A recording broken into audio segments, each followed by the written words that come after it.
Buyurun abi. Ben 1000 TL'dir. 20 gram 20.000 TL yapar. Evet. Abi üçüncüsü için lazım. Çeşitlerimiz var.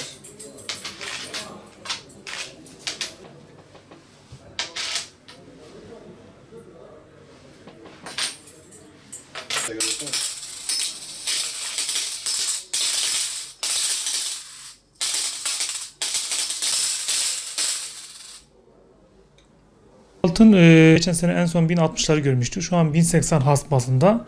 Yani altının uzun vade için yukarı bekliyoruz. Kısa vade için yani şu an beklentilerimiz Nisan-Mayıs ayında dolar kaynaklı biraz düşüş olabilir ama uzun vade için altın yukarı bekliyoruz. Yükselişin aslında ons bazında biz belirttiğimiz bir ons bazında var. Yani dolar şu an stabil yerinde duruyor ama ons bazında yükselik olduğu için altın da yükseliyor. Yani düşüşlerimiz seçime yakın bizim bir beklentimiz var. Yani dolar kaynaklı olabilir. Biraz doların gevşemesini bekliyoruz. Altın mecburi olan bir şeydir. Ona bir şey diyemeyiz çünkü ihtiyaç olan bir şeydir. Yani elinde olan parayı altına çevirmeleri daha uygun olur. Yani evlilik ya kademe kademe almaları iyi olur. Her düşüş alım fırsatıdır bizim için. Şu şekilde diyebilirim. En uygun altındır. Çünkü yani baktığımız şeylere, evlere baktığımız, arabalara baktığımız zaman, yani arsalara baktığımız zaman, yani altın şu an en ucuz.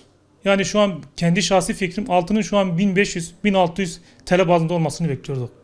Ama bu da uzun vade ben yukarı bekliyorum. İhtiyaç olmadığı sürece bozmalarını talep etmiyorum. Çünkü niye? Altın ihtiyaç olan bir şeydir. İhtiyacı olduğu zaman altını bozabilirler. Ama ihtiyaç olmadığı zaman TL yerine altın daha iyidir. Altın zaten hepimizin bildiği gibi epey bir zamandır çok düşük fiyatlarda kalmıştı. Bu son bir 2 haftalık süreçte biraz yukarı yaptığını gördük.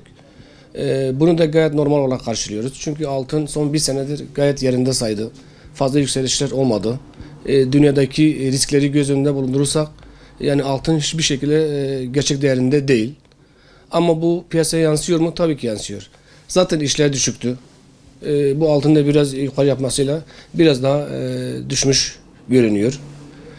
Bu altın seviyelerine bakarsak şu anda altın düşüktür. Önümüzdeki aylarda daha yukarıdaki bir seviyeyi bekliyoruz. Bu insanları zor durumda bırakır mı? Bırakır.